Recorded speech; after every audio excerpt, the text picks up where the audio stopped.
That night, the villagers found blood-stained footprints leading from the forest to the edge of the river.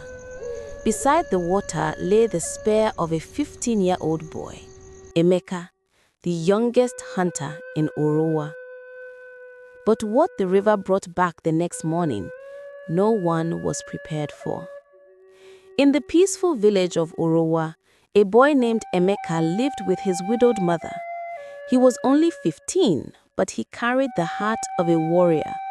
His father, once the greatest hunter in the village, had vanished years ago while hunting a strange beast in the dark forest. One moonless night, the village chief gathered everyone and said, "The beast has returned. It killed our goats and left its marks by the river." The villagers trembled in fear. The memory of Emeka's father's death haunted them all. But Emeka clenched his fists. His heart burned with determination. "If my father faced it, so will I," he said.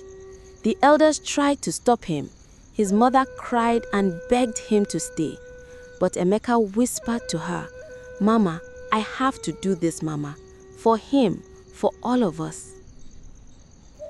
Under the red moon, he took his father's old spear, wrapped in animal skin, and stepped into the dark forest. The night swallowed him.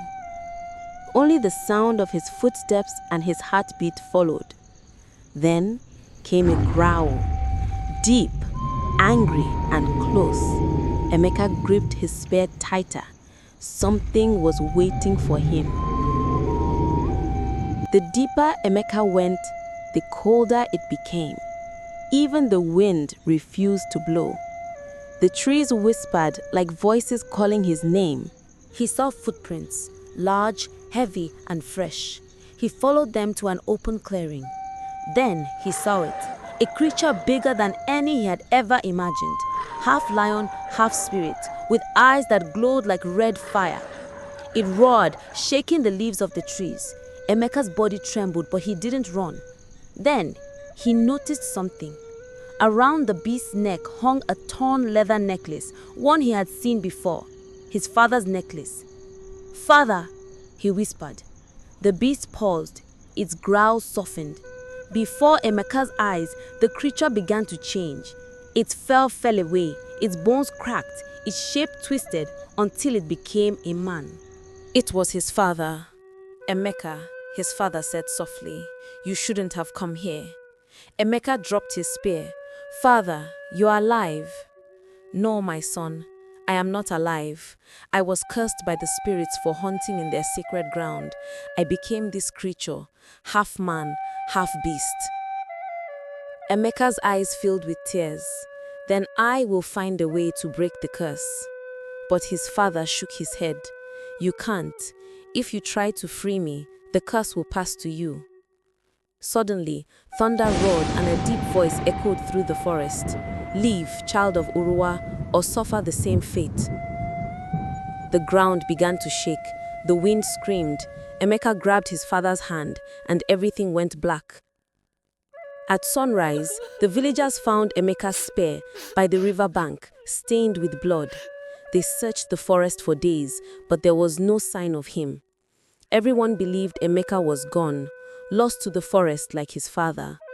But that night, something strange happened.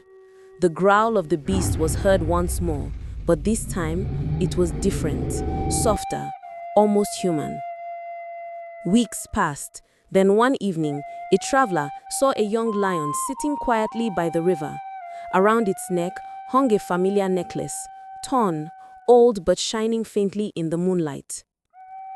He told the villagers, "I saw a lion with human eyes, eyes filled with sadness and love." The villagers began to believe that Emeka's spirit guarded the forest now, protecting them from danger. They called him the guardian of Oruwa.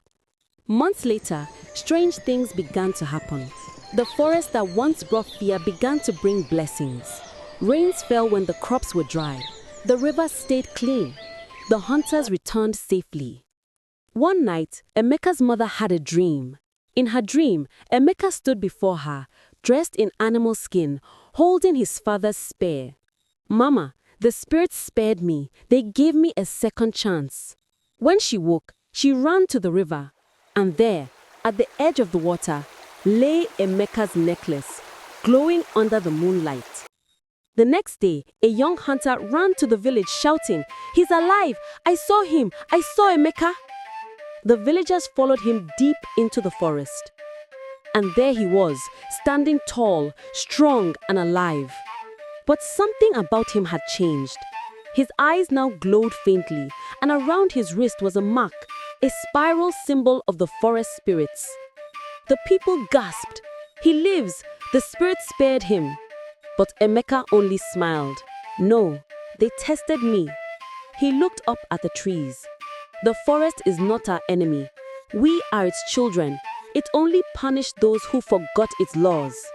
From that day, Emeka became the new protector of Oruwa, the hunter who hunted only when necessary, who taught others respect for nature. But his story wasn't over yet. Years passed. Emeka grew into a strong man, wise and quiet. But one night, under another red moon, the same moon that rose the night he entered the forest, a terrible roar echoed again. The villagers ran to Emeka's hut. "The beast has returned," they cried. Emeka took his spear, now glowing faintly with spirit light, and walked toward the forest. His mother followed him to the gate, whispering, "Please, come back this time, my son." He smiled. "I always do." Deep inside the forest, Emeka met the creature, but it wasn't his father. It was another spirit, darker and angrier, one that wanted revenge for the peace his father's sacrifice had brought. The ground cracked, lightning flashed. Emeka fell to his knees, clutching his chest as the spirit tried to possess him. But suddenly, a warm light surrounded him, and he heard his father's voice. "My son, remember, true power is not in your spear, but in your heart." With tears in his eyes, Emeka stood tall, raised his spear and shouted, "By the spirits of the forest, by the blood of my father, and by the love of my people, I set you free." The forest shook, the dark spirit screamed and vanished into light. Then, silence. The wind blew gently, carrying a whisper, "Well done, my son." Emeka fell to the ground, exhausted but alive. When the villagers found him, he was kneeling beside a glowing tree, the tree of peace. He returned home that night, the same boy who had gone into the forest, but now a man of wisdom and courage. The people sang his name for generations. Emeka, the boy who faced the forest and returned alive. Moral of the story: true bravery is not about killing monsters. It is about understanding them. Nature listens to those who respect it, and even the smallest heart can hold the strength to heal generations. Thank you for joining us on this journey through the forest with Emeka. We hope you enjoyed the story and the lessons it holds. If you loved this tale, don't forget to like, share, and subscribe to Nurse of Tales on YouTube. Your support helps us bring more magical African stories to life. Turn on notifications so you never miss a story. And remember, every story you hear here carries wisdom, courage, and the heartbeat of our ancestors. Thank you for watching, and we'll see you in the next tale.